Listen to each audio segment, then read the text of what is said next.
ہیں۔ السلام علیکم شامی صاحب۔ وعلیکم السلام جی۔ شامی صاحب یہ بتائیں، یہ جو آج فیصلہ آ گیا، اب یہ حیرانی کی بات کوئی نہیں تھی، یہی نظر آ رہا تھا جس طرح آرگومنٹ چل رہے تھے، سب کچھ چل رہا تھا، اس لیے وہ تو کوئی حیرانی کی بات نہیں ہے۔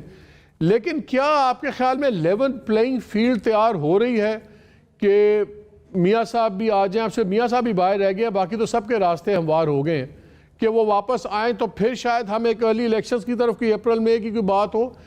کیا آپ کے خیال میں لیول پلینگ فیلڈ بنائی جا رہی ہے، اور یا اب عمران خان مجبور ہو جائیں گے کہ جتنا وہ ڈیلے کر رہے تھے اپنی لانگ مارچ کی کال کو، شاید اب ان کے پاس کوئی چارہ نہ رہے کہ لانگ مارچ کی کال ایکچولی دینے میں؟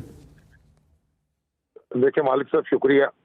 یہ تو میں نہیں کہہ سکتا کہ لیول پلینگ فیلڈ بنائی جا رہی ہے یا نہیں بنائی جا رہی، لیکن میرا خیال یہ ہے کہ کچھ ہواؤں کا رخ بدل گیا ہے۔ جو آندھی چلی تھی نواز شریف صاحب کے اور ان کی فیملی کے خلاف، وہ اتر رہی ہے۔ وہ جو کچھ اس نے آنکھوں میں دھول جھونکنی تھی وہ تو جھونک دی، لیکن اب وہ غبار چھٹ رہا ہے۔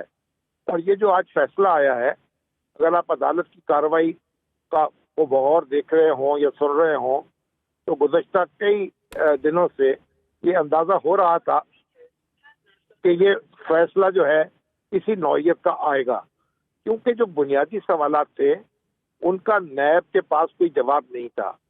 ایک بات۔ دوسری بات میں یہ عرض کروں گا کہ اب یہ جو اپیل کی سطح پر مقدمہ ہوتا ہے نا، اس میں کوئی نئی شہادتیں پیش نہیں کرنا ہوتی، نہ کوئی نیا مواد پیش کرنا ہوتا ہے۔ جو شہادتیں پیش ہو چکی ہوتی ہیں، جو مواد پیش ہو چکا ہوتا ہے، بس اس پر بحث ہونی ہے۔ یہ لا پوائنٹس پر بحث ہوتی ہے، اور اس کے علاوہ جو اپیل ہے مطلب اس میں آپ کوئی نئی ایویڈنس یا نئے... شامی صاحب اس پہ قطع کلامی معاف، یہ آپ کی بات بالکل ٹھیک ہے، لیکن یہ جو ریویو نہیں تھا، یہ اپیل تھا۔ اپیل پہ جو ججز کے کویشچن تھے، ججز کے کویشچن ایویڈنس کے بارے میں ہی تھے۔ انہوں نے کہا فلانی چیز کا ثبوت دیں، فلانے بات کا ثبوت دیں، اور یہ ثبوت بہت سے زیادہ ثبوت کافی زیادہ پہلے سپریم کورٹ میں اس میں ریکارڈ ہم دیکھ رہے تھے۔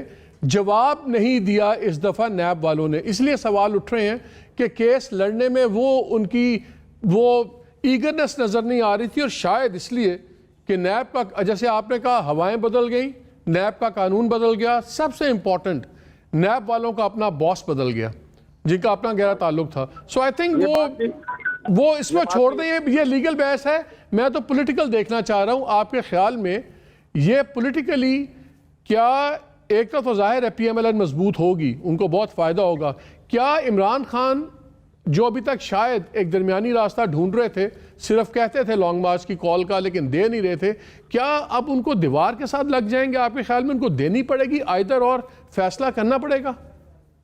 مالک صاحب، قانونی بحث سے قطع نظر یہ بات تو حقیقت ہے کہ نواز شریف صاحب کے ہاتھ پاؤں باندھ کر جو الیکشن لڑا گیا گزشتہ، اور اس میں پھر عمران خان صاحب وزیر اعظم بنے، اب اگر عمران خان صاحب کے ہاتھ پاؤں باندھے جاتے ہیں تو ہم اس کی تائید نہیں کریں گے۔ ہمارا تو خیال یہ ہے کہ عمران خان صاحب کو بھی آزادی ہونی چاہیے، اور نواز شریف صاحب کو بھی آزادی ہونی چاہیے۔ جو اقدامات ان کے خلاف کیے گئے ہیں ان میں سے بھی کوئی راستہ نکلنا چاہیے، اور یہ پہلا مرحلہ سر ہوا ہے، ابھی بہت کچھ اور ہونا باقی ہے۔ لیکن رسولی طور پر بات یہی ہے کہ اگر نواز شریف صاحب اور عمران خان صاحب ایک دوسرے کے مقابل ہوں، الیکشن میں حصہ لیں، اور قوم کے سامنے چوائس ہو کس کو ووٹ دے گی، تو یہ بہتر ہوگا، اور اس سے ہم اپنی جمہوریت جو ہے اس کو زیادہ مستحکم کر سکیں۔ شامی صاحب ایک کوئک سوال، میں آپ کا پروگرام دیکھ رہا تھا تھوڑی دیر پہلے، اس میں شاید جاوید صاحب کو آپ نے لیا ہوا تھا لنڈن سے، انہوں نے بڑی انٹرسٹنگ بات کی۔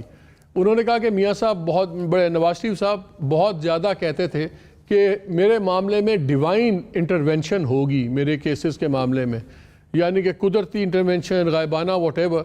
یہ ڈیوائن انٹرونشن ہوئی ہے کہ انسٹیٹیوشنل انٹرونشن ہوئی ہے؟ دیکھیں، میرا تو خیال ہے ڈیوائن انٹرونشن سے بھی مراد یہی ہوتی ہے کہ اللہ کو جب منظور ہوتا ہے تو اس وقت وہ کام ہو جاتا ہے، اور اس وقت فضائیں بھی بدل جاتی ہیں، ہوائیں بھی بدل جاتی ہیں۔ حالانکہ جج تو وہی ہیں، مقدمہ بھی وہی ہے، پروسیکیوٹرز بھی وہی تھے، ایویڈنس بھی ساری کی ساری وہی تھی، لیکن جو بنیادی سوال یہ تھا، آپ دیکھیے تو ان کے جوابات مل نہیں پائے، اور اب تو اس بات پر ہنسی آ رہی ہے کہ ان کو سزا ملی کیسے تھی. تو اس ہنسی اس پہ نہیں آ رہی کہ وہ بری کیسے ہو گئی ہیں. تو پھر کیا ہے؟ پھر سارا ہم الزام عدالتوں پہ ڈال دیں، دینے والوں پہ عدالتیں سزائیں دینے والی عدالتوں پہ بھی اور چھوڑنے والی عدالتوں پہ بھی. دیکھیے اگر ایک ہی عدالت کا فیصلہ حرف آخر ہو تو پھر ہمارے سسٹم میں اور دنیا کے ہر سسٹم میں اپیل کی گنجائش نہ رکھی جائے. زیریں عدالت کے خلاف اپیل ہوتی ہے ہائی کورٹ میں، پھر ہوتی ہے سپریم کورٹ میں، صحیح. اور اس طرح انصاف کا پروسیس اسی طرح سے آگے چلتا ہے. اگر چھوٹی عدالت جو ہے اس میں ٹھیک جو غلطی ہو گئی ہے اس کا ازالہ ہائی کورٹ میں کیا جاتا ہے. ٹھیک. شامی صاحب بہت شکریہ ہمارے سے بات کرنے کا.